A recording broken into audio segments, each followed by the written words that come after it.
সাল্লাম লিউবাইয়িন।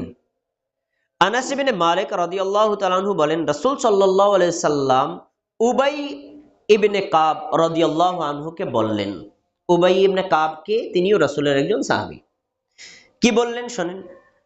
ইন্নাল্লাহা আমারানি আন আকরা আলাইকা। উবাই, আল্লাহ আমাকে আদেশ করেছেন আমি যেন তোমাকে কোরআন তেলাওয়াত করে শোনাই। সুবহানাল্লাহ বলেন। বাক্যটা ভালো করে বুঝেন। আমাদের নবী বলছেন আল্লাহ আমাকে আদেশ করেছেন আমি যেন তোমাকে কোরআন তেলাওয়াত করে শোনাই। উদাহরণস্বরূপ এই কথাটা যদি আল্লাহর নবী আপনাকে বলতেন, আপনি তখন কি মন্তব্য করতেন একটু ভাবেন। আর সাহাবীর একটা মন্তব্য শোনেন। সাহাবী বলছেন, আল্লাহু সাম্মানি লাকা। আল্লাহর রাসূল, আল্লাহ কি আমার নামটা আপনাকে বলে বলছেন? আমার নাম উচ্চারণ করে কি আপনাকে বলছেন আমাকে শোনাও? কথাটা এরকম। আচ্ছা, রাসূল সাল্লাল্লাহু আলাইহি ওয়াসাল্লাম বলছেন আল্লাহু সাম্মাকা লি, আল্লাহ তোমার নাম উচ্চারণ করে আমাকে বলছেন উবাইকে কোরআন তেলাওয়াত করে শোনাও। সুবহানাল্লাহ। এই কথাটা শোনার পরে ফাজাআলা উবাইয়ুন ইয়াবকি, উবাই রাদিয়াল্লাহু তাআলা আনহু কাঁদতে লাগলেন। এই কথাটা শোনার পরে কে কাঁদতে লাগলেন? কেন কাঁদছেন আপনারা কি বলতে পারবেন কেন কাঁদছেন?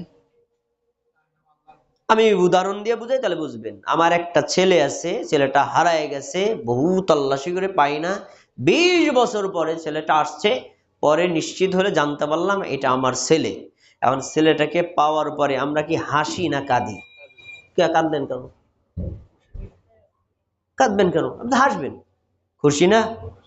খুশির লিমিট যখন ক্রস করে তখন মানুষ আর হাসে না, তখন কি করে? কাঁদে। তিনি চিন্তা করছেন সমস্ত মহাবিশ্বের রব আল্লাহ যদি তার নবী মুহাম্মদ সাল্লাল্লাহু আলাইহি ওয়াসাল্লামকে আমার নাম ধরে বলে উবাইকে তেলাওয়াত করে শোনাও, তাহলে আল্লাহ আমাকে কতটা সম্মানিত করেছেন, এই খুশিতে তিনি কেঁদে দিয়েছেন। এখন প্রশ্ন হলো তার নামটা কেন বললেন? অন্য কারো নাম তো বলতে পারেন, আবু বকর, ওমর, ওসমান, তাদের নাম কেন বললেন না? কারণ তিনি হচ্ছেন সাহাবীদের মধ্যে কোরআন তেলাওয়াতে সবচেয়ে বেশি পারদর্শী সাহাবী। কোন গুণের কারণে তার নামটা নিয়েছেন? কোরআন তিলাওয়াত করার কারণে, কোরআনের জ্ঞানার্জন করার কারণে, কোরআন শেখার কারণে। তাহলে কোরআন শিখলে আল্লাহর কাছে তার মান মর্যাদা কমে যায় না? কমে যায় না? কতবার চিন্তা করেন।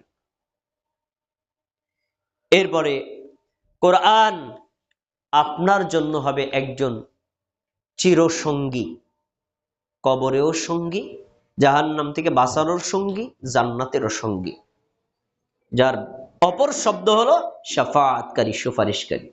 আমরা জাহান্নাম থেকে বাঁচার জন্য পীরের সুপারিশ কামনা করি, বিভিন্ন পীর বুজুর্গদের সুপারিশ কামনা করি, কবরের মাজারির সুপারিশ কামনা করি ইত্যাদি। তো এগুলো ইসলামের শরীয়তের এলাওকৃত শাফাআতকারী না। কোরআন আপনার জন্য হলো এক জ্বলন্ত জীবন্ত সুপারিশকারী। সামনে আসছে রমজান, ওই রমজানের প্রেক্ষাপটে রাসূল সাল্লাল্লাহু আলাইহি ওয়াসাল্লাম হাদিসটা বলছেন আস-সিয়াম ওয়াল কুরআন ইয়াশফাআনি লিল আবদ। কোরআন আর সিয়াম বান্দার জন্য শাফাআতকারী হিসেবে আসবে। সিয়াম এসে বলবে, আয় রব মানাতুহুমুত তুআমা ওয়াশ শাহওয়াতা বিন নাহার, আমাকে রাখার কারণে, দিনের বেলায় রোজা রাখার কারণে খেতে পারে নাই, পানি পান করতে পারে নাই, স্ত্রী সহবাস করতে পারে নাই, এগুলো সে বর্জন করেছে সিয়ামের কারণে। রব আমার পক্ষ থেকে তার জন্য শাফাআত কবুল করো। কোরআন বলবে ইকুলুর রব, রব বলবে আয় রব, হে আমার প্রভু, মানাতুহুমুন নাওমা বিল লাইলি, কোরআন তাহাজ্জুদের সালাতে সে পড়েছে, অন্য সময় সে পড়েছে, যার কারণে তাকে আমি ঘুমাতে দেইনি, সে আমাকে নিয়ে সময় ব্যয় করেছে, এজন্য আমার পক্ষ থেকে তার সুপারিশ কবুল করুন। তখন রাসূল সাল্লাল্লাহু আলাইহি ওয়াসাল্লাম কোরআনের ব্যাপারে এবং সিয়ামের ব্যাপারে দুইটা মন্তব্য একসাথে বলেছেন, ফায়ুশাফাআন, কোরআনের সুপারিশও আল্লাহ কবুল করবেন, সিয়ামের সুপারিশও আল্লাহ কবুল করবেন। তাহলে শাফাআতকারী পাওয়া গেল কোরআন, শাফাআতকারী পাওয়া গেল সিয়াম, এবং এদের সুপারিশ যে কবুল হবে তাও আল্লাহ নবী নিশ্চিত করেছেন। তো আপনি যদি কোরআনকে আপনার সঙ্গী বানাতে পারেন, নিয়মিত তেলাওয়াত করেন, কোরআন পাঠ করেন, কোরআন বোঝার জন্য চেষ্টা করেন, কোরআন অনুযায়ী আমল করার চেষ্টা করেন, এই কোরআন আপনার জন্য কিয়ামতের দিন শাফাআতকারী মানে জাহান্নাম থেকে বাঁচানোর এক মাধ্যম হিসেবে আগমন করবে এবং সেটা কবুল হবে। তাই কোরআন আমাদেরকে তেলাওয়াত করতে হবে। আমি এর আগে বলেছিলাম কোরআন পড়লে আপনার মান মর্যাদা আখিরাতেও বেড়ে যাবে। কিভাবে বাড়াবে তার একটা দৃষ্টান্ত নেন। রাসূল সাল্লাল্লাহু আলাইহি ওয়াসাল্লাম বলেন, ইউকালু লিসাহিবিল কোরআন ইকরা। দুনিয়াতে যারা কোরআন পড়বে, কোরআনকে বিশ্বাস করবে, কোরআন অনুযায়ী আমল করবে, কোরআন অনুযায়ী জীবন গঠন করবে, কিয়ামতের দিন আল্লাহ তাআলা এই পাঠককে বলবেন ইকরা, পড়ো। সে পড়বে আর সমস্ত মানুষ আর জিন শুনবে। কিয়ামতের দিন এই আদেশ, পড়ো, ইকরা, পড়ো। ওয়ারতাকি, আর আরোহণ করো, পড়বা আর এক একটা ধাপ, এক একটা স্তরে তুমি উঠবা। এর বলছেন অরাত্তিল কামা কুনতা তুরাত্তিল ফিদ দুনিয়া। কিভাবে পড়বা? দুনিয়াতে যেভাবে শান্তশিষ্ট ভাবে ধীর স্থির ভাবে তার তিল সহকারে পড়েছিল ওইভাবে। এখানে একটা শর্ত পাওয়া যায়, দুনিয়াতে যারা তাড়াহুড়া করে পড়েছে, ধীর স্থির ভাবে পড়ে নাই, শান্তশিষ্ট ভাবে পড়ে নাই, তাদেরকে অফার দেওয়া হবে না। যারা ধীর স্থির ভাবে শান্তশিষ্ট ভাবে সুন্দর করে মনোযোগের সাথে পড়েছে তাদেরকে এই সুযোগটা দেওয়া হবে, পড়ো আর আরোহণ করো।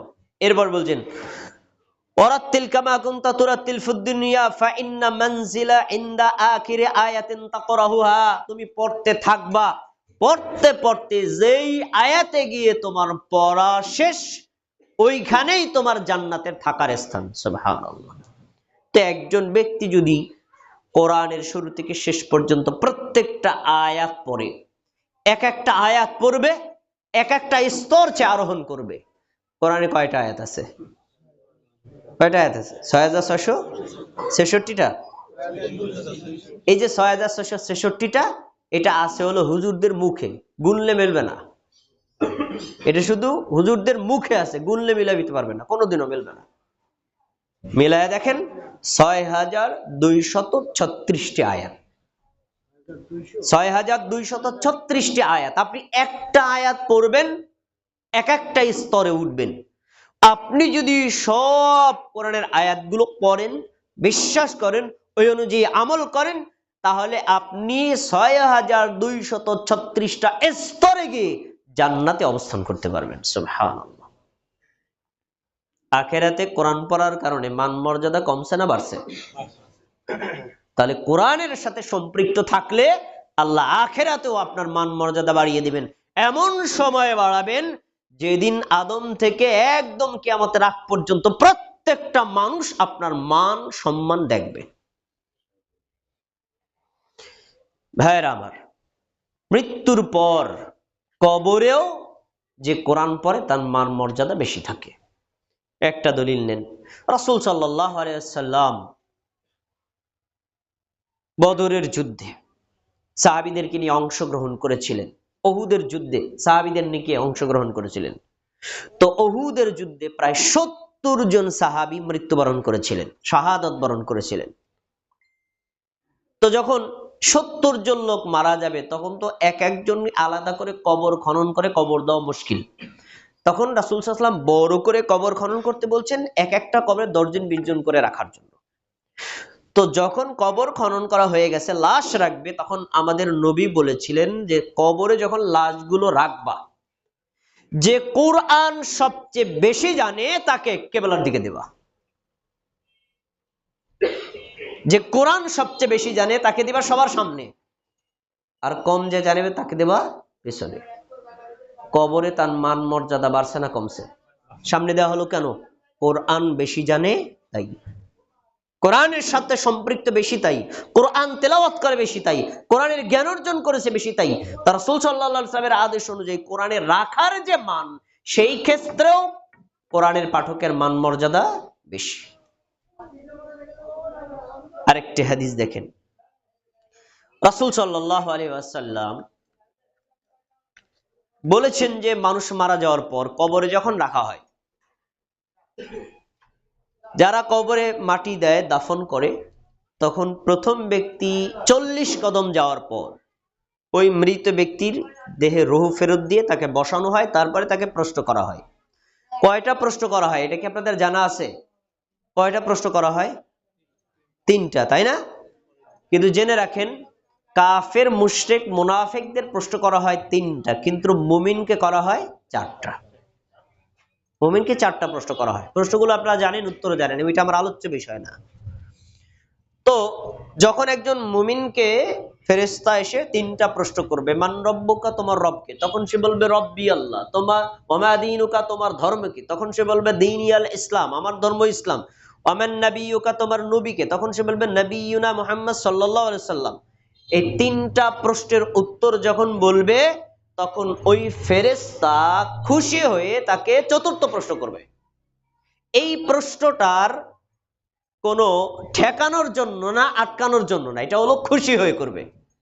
4র্থ প্রশ্ন হলো মা ইলমুকা, তুমি যে 3টা প্রশ্নের উত্তর সঠিক এবং যথার্থ দিলা, কিভাবে জানলা? জানলা কিভাবে? এত চমৎকার প্রশ্নের উত্তর দিলা, কিভাবে শিখছো?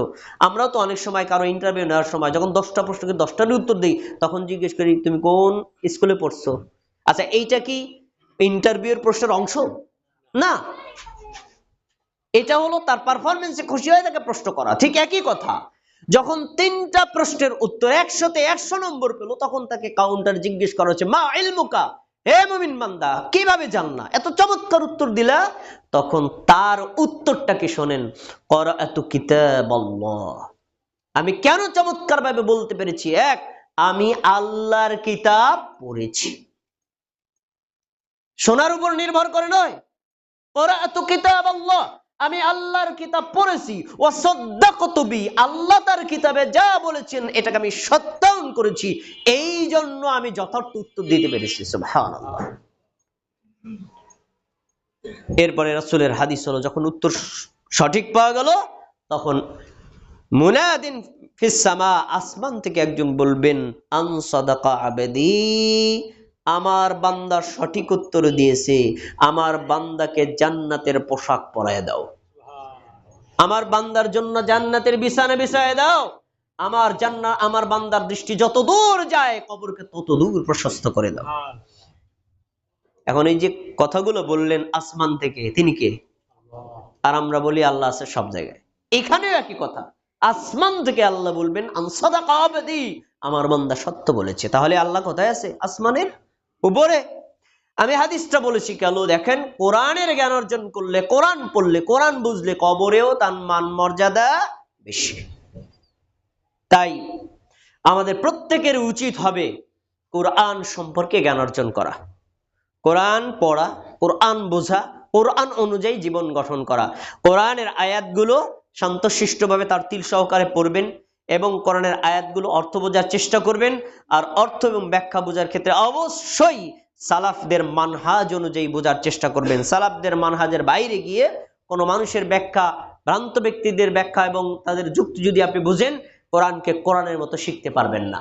তাই আমাদের সবারই উচিত হবে কোরআন তিলাওয়াত করা এবং কোরআন শেখানো।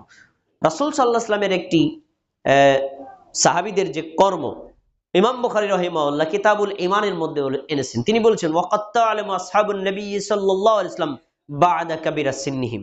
রাসূল সাল্লাল্লাহু আলাইহি ওয়াসাল্লামের সাহাবীরা অনেকে ছিলেন এমন যে 80 বছর বয়স হয়েছে, তখন তারা মুসলমান হয়েছেন। বয়স 80, কেবল মুসলমান হয়েছে। কিন্তু মুসলমান তখন হলেও ওই সময় তারা কোরআন পড়ে ওই বৃদ্ধ বয়সে হাফিজুল কোরআন হয়ে যেতেন।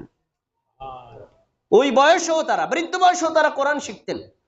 তো আসলে কোরআন শেখার জন্য কোনো বয়স নেই, যে কোনো বয়সে আপনি কোরআন শিখতে পারেন। কিন্তু কোরআন শেখার জন্য সবচেয়ে উপযুক্ত সময় হলো কিশোর বয়স, শিশু বয়স। কারণ ওই সময় শিশু সন্তান থাকে কাদামাটির মতো, আপনি ওদেরকে যেদিকে ডাইভার্ট করবেন এদিকেই যাবে। আপনি যদি ওরে নিয়ে নোয়াখালীতে রাখেন, তাহলে পড়বে প, উচ্চারণ করবে হ, পানি বলবে হানি। কেন? শিখছে ওখানে তাই, ছোটবেলায় যা শিখে তাই। আপনি ওরে নিয়ে চাপাই নবাবগঞ্জে রাখবেন, দেখবেন ও তালব বসা উচ্চারণই করতে পারে না, তালব বসা বলবে সা, উচ্চারণ ওখানকার এলাকার যা করছে তাই। আমি কথা বলার কারণ হলো যে বড় হলে মানুষের জিহ্বাটা মোটা হয়ে যায়, তখন অনেক শব্দ কোরআন যেভাবে চায় সেভাবে উচ্চারণ করা সম্ভব হয় না, কিন্তু ছোটবেলায় সম্ভব। তাই কোরআনকে যদি কোরআনের মতো বিশুদ্ধ করে তেলাওয়াত শিখতে হয়, কিশোর বয়সী শিশু বয়সী শিখতে হবে। আমরা যারা বড় হয়ে গেছি, আমরা জীবনে যে ভুল করেছি, এই ভুলকে ওভারকাম করার জন্য আমাদের পরবর্তী প্রজন্মকে এই ভুলটা করানো যাবে না। অবশ্যই তাদেরকে বিশুদ্ধ কোরআনের শিক্ষা দিতে হবে। বিশুদ্ধ কোরআন উচ্চারণ করে অর্থ বুঝে পড়ার জন্য আমাদের সন্তানদেরকে যদি এভাবে তৈরি করতে চাই, তাহলে আমরা একটা প্রতিষ্ঠানের সাথে যুক্ত থাকতে পারি, আত-তাকওয়া ইসলামিক একাডেমি মাদারীপুর।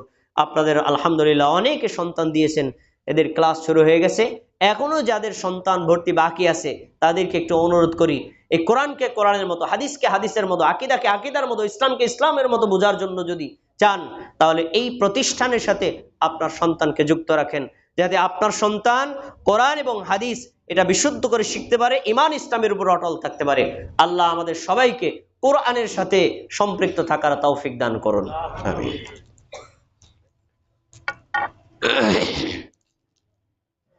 ইন্নাল হামদালিল্লাহ নাহমাদুহু ওয়া নাস্তাঈনুহু ওয়া নাস্তাগফিরুহু ওয়া নু'মিনু বিহি ওয়া নাতাওয়াক্কালু আলাইহি ওয়া নাউযু বিল্লাহি মিন শুরুরি আনফুসিনা من يهد الله فلا مضل له ومن يضلله فلا هادي له وأشهد أن لا إله إلا الله وأشهد أن محمدا عبده ورسوله فيا أيها المسلمون قال الله تبارك وتعالى في القرآن المجيد أعوذ بالله من الشيطان الرجيم بسم الله الرحمن الرحيم إن الله وملائكته يصلون على النبي يا أيها الذين آمنوا صلوا عليه وسلموا تسليما اللهم صل على محمد وعلى آل محمد كما صليت على إبراهيم وعلى آل إبراهيم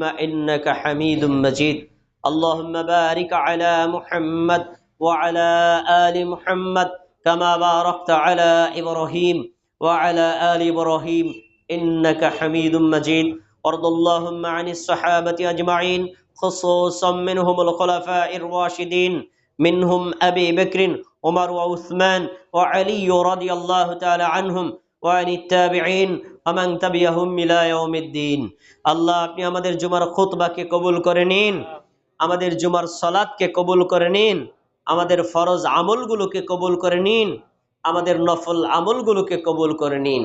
এই নেক আমলের ওসিলায় আমাদের পাপগুলো ক্ষমা করে দিন, আমাদের কবিরা গুনাহগুলো ক্ষমা করে দিন, আমাদের সগীরা গুনাহগুলো ক্ষমা করে দিন। আল্লাহ আপনি আমাদেরকে মুমিন হিসেবে কবুল করুন, কোরআনের পাঠক হিসেবে কবুল করুন, কোরআনের জ্ঞান অর্জন করার তৌফিক দান করুন, সারা পৃথিবীর মুসলমানদেরকে কোরআন বোঝার তৌফিক দান করুন, কোরআন অনুযায়ী জীবন গঠন করার তৌফিক দান করুন। আল্লাহ আপনি আমাদের পরবর্তী প্রজন্মকে কোরআনের পাঠক হিসেবে কবুল করুন, কোরআনের সঙ্গী হিসেবে আমাদেরকে কবরে এবং হাসরেও তাদেরকে এই কোরআনকে আমাদের শাফাআতকারী হিসেবে কবুল করুন। আল্লাহ আপনি আমাদের দোয়াকে কবুল করে নিন। ফরহাদ ভাই নামে আমাদের একজন দিনী ভাই, তিনি অসুস্থ, দোয়া চেয়েছেন। আল্লাহ তাআলা ভাইকে দ্রুত সুস্থতা দান করুন। আমাদের পরিচিত আরো যারা অসুস্থ তাদের সবাইকে সুস্থতা দান করুন। আমাদেরকে আল্লাহ পরিপূর্ণ সুস্থতা দান করুন। আমাদের পরিবারে যারা অসুস্থ তাদেরকে সুস্থতা দান করুন। আমরা যারা অভাবগ্রস্ত, আল্লাহ আমাদের অভাবকে দূর করে দিন। আল্লাহ আপনি আমাদের দোয়াকে কবুল করে নিন, অত্র মসজিদটাকে কবুল করে নিন, আত-তাকওয়া ইসলামী একাডেমিকে কবুল করে নিন। একাডেমির সন্তান যারা ভর্তি হয়েছে তাদের মেধাকে বাড়িয়ে দিন, তাদের মধ্য থেকে আলেম ওলামা দাঈ ইলাল্লাহ কবুল করে নিন। আল্লাহ আপনি আমাদের দোয়াকে কবুল করে নিন। ইন্নাল্লাহা ইয়া'মুরু বিল আদলি ওয়াল ইহসান ওয়া ইতা'i যিল কুরবা ওয়া ইয়ানহা আনিল ফাহশাই ওয়াল মুনকারি ওয়াল বাগি ইয়া'iযুকুম লা'আল্লাকুম তাযাক্কারুন ফাযকুরুনি আযকুরুকুম ওয়াশকুরু লি ওয়া লা তাকফুরুন।